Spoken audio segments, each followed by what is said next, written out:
राधे राधे, जय श्री कृष्ण। भक्तों, आप सभी का स्वागत है आज की मेरी इस वीडियो में। आज की वीडियो में आप और हम पुरुषोत्तम मास के महात्म्य के 15वें अध्याय का श्रवण करेंगे। 15वें अध्याय में सुदेव नामक ब्राह्मण की भक्ति और श्री हरि विष्णु की कृपा से जो कथा बताई गई है उसका इस कथा में वर्णन किया गया है।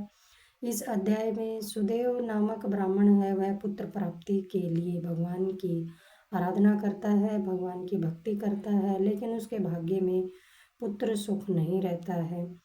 कथा के अनुसार वाल्मीकि ऋषि नारद जी को बताते हैं कि सुदेव नाम का जो ब्राह्मण है कठोर तपस्या करके भगवान को प्रसन्न कर लेता है और वरदान में पुत्र की प्राप्ति करता है, लेकिन भगवान उससे कहते हैं कि तेरे भाग्य में पुत्र सुख नहीं है। यह सुनकर ब्राह्मण बहुत निराश होता है और उदास हो जाता है।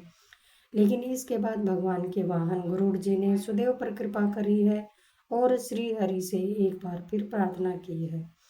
यह अध्याय भगवान विष्णु की कृपा, ब्राह्मण की सच्ची निष्ठा और पुरुषोत्तम मास के व्रत कथा के महत्व को दर्शाता है। इस मास में प्रतिदिन कथा का श्रवण करने से जन्म जन्मांतर के पाप मिट जाते हैं। चलिए अब आज की कथा का श्रवण करते हैं। आगे की कथा बताते हुए श्री नारायण बोले, नारद, सुदेव शर्मा ब्राह्मण हाथ जोड़कर गदगद स्वर से भक्त वत्सल श्री कृष्ण देव की स्तुति करता हुआ बोला, हे देव, हे देवेश, हे त्रिलोकी को अभय प्रदान करने वाले, हे प्रभु, आपको नमस्कार है। हे सर्वेश्वर, आपको नमस्कार है। मैं आपकी शरण में हूँ। हे परमेश्वर, हे शरणागत वत्सल, मेरी रक्षा करो। हे जगत के समस्त प्राणियों से नमस्कार किए जाने वाले, हे शरण में आए हुए लोगों के भय का नाश करने वाले, आपको मैं नमस्कार करता हूँ। आप जय के स्वरूप हो, जय के देने वाले हो, जय के मालिक हो, जय के कारण हो, विश्व के आधार हो, विश्व के एक रक्षक हो, दिव्य हो, विश्व के स्थान हो, फलों के बीज हो, फलों के आधार हो, विश्व में स्थित हो, विश्व के कारण हो, फलों के मूल हो, फलों के देने वाले हो, तेज स्वरूप हो, तेज के दाता हो, सब तेजस्वियों में श्रेष्ठ हो, कृष्ण हो जो कि हृदय अंधकार के नाशक हो, विष्णु हो, व्यापक हो, वासुदेव देवताओं के वास स्थान अथवा वसुदेव के पुत्र हो, दीन वत्सल हो, ऐसे आप हो, आपको मैं नमस्कार करता हूँ। हे जगत प्रभु, आपकी स्तुति करने में ब्रह्म आदि देवता भी समर्थ नहीं है। हे जनार्दन, मैं तो अल्प बुद्धि वाला मंद मनुष्य हूँ, फिर किस तरह से स्तुति करने में समर्थ हो सकता हूँ। अत्यंत दुखी दीन अपने भक्त की आप कैसे उपेक्षा त्याग कर सकते हैं। हे प्रभु, क्या आज संसार में वह आपकी लोक बंधुता नष्ट हो गई है। वाल्मीकि ऋषि बोले, सुदेव शर्मा ब्राह्मण इस प्रकार विष्णु भगवान की स्तुति कर हरि के सामने खड़ा हो गया। हरि भगवान उसके वचन सुनकर मेघ के समान गंभीर वचन से बोले। श्री हरि बोले, हे वत्स, तुमने जो तप किया है वह बहुत अच्छी तरह से किया है। हे महाप्राज्ञ, हे तपोधन, क्या चाहते हो सो मुझसे कहो। तुम्हारे तप से प्रसन्न हूँ मैं, उस वर को तुम्हारे लिए दूंगा, क्योंकि आज के पहले ऐसा बड़ा भारी कर्म किसी ने नहीं किया है। सुदेव शर्मा बोले, हे नाथ, हे दीन बंधु, हे दयानिधि, यदि आप प्रसन्न हैं तो हे विष्णु, हे पुराण पुरुषोत्तम, कृपा कर आप मेरे लिए सत्पुत्र दीजिए। हे हरे, पुत्र के बिना सोना यह गृहस्थाश्रम धर्म मुझको प्रिय नहीं लगता है। इस प्रकार हरि भगवान सुदेव शर्मा ब्राह्मण के वचन को सुनकर बोले। श्री हरि भगवान बोले, हे द्विज, पुत्र को छोड़कर बाकी जो न देने के योग्य है उनको भी तुम्हारे लिए दूंगा, क्योंकि ब्रह्मा ने तुम्हारे लिए पुत्र का सुख नहीं लिखा है। मैंने तुम्हारे बाल देश में होने वाले समस्त अक्षरों को देखा है, उसमें 7 जन्म तक तुमको पुत्र का सुख नहीं है।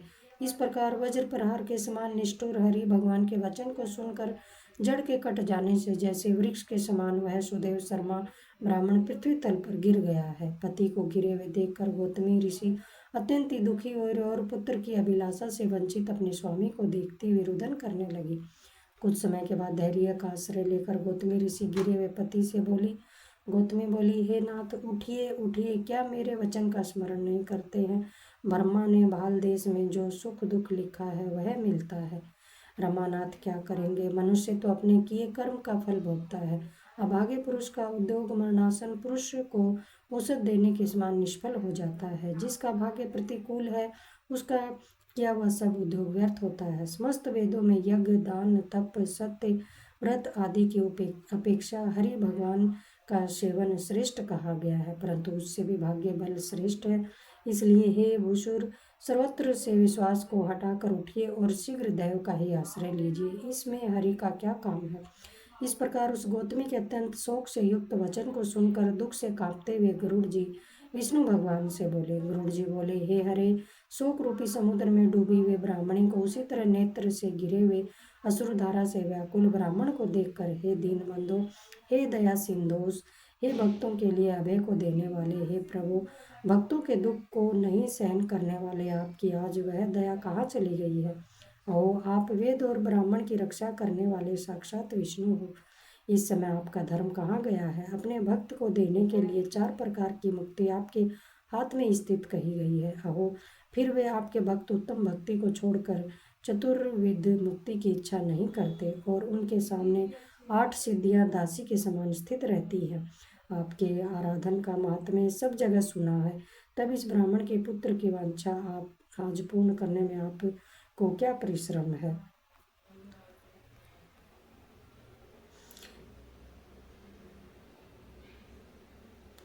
हाथी दान करने वाले पुरुष को अंकुश दान करने में क्या परिश्रम है। अब आज से कोई भी आपके चरण कमल की सेवा नहीं करेगा। जो पुरुष के भाग्य में होता है वही निश्चय रूप से होता है।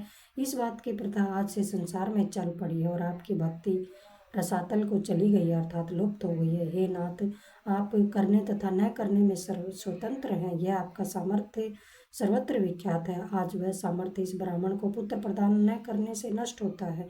इसलिए आप इस ब्राह्मण के लिए अवश्य एक पुत्र प्रदान कीजिए। सुदामा ब्राह्मण ने आपकी आराधना कर उत्तम वैभव को प्राप्त किया है। आपकी कृपा से सांदीपनी गुरु ने मृत पुत्र को प्राप्त किया था। इन कारणों से पुत्र की लालसा करने वाले ये दोनों ही स्त्री पुरुष आपकी शरण में हैं। श्री नारायण बोले। इस प्रकार विष्णु भगवान अमृत के समान गरुड़ के वचन को सुनकर गरुड़ जी से बोले, हे पक्षीवर, हे वैनते, इस ब्राह्मण को अभिलाषित एक पुत्र शीघ्र दीजिए। इस प्रकार अपने अनुकूल हरि भगवान के वचन को सुनकर गरुड़ जी ने अत्यंत ही प्रसन्नचित होकर उस पृथ्वी के देवता दुखित ब्राह्मण के लिए अनुरूप सुंदर पुत्र को जल्दी से दे दिया। पुरुषोत्तम मास के महात्म्य के 15वें अध्याय का समापन होता है। जय श्री कृष्णा। राधे राधे।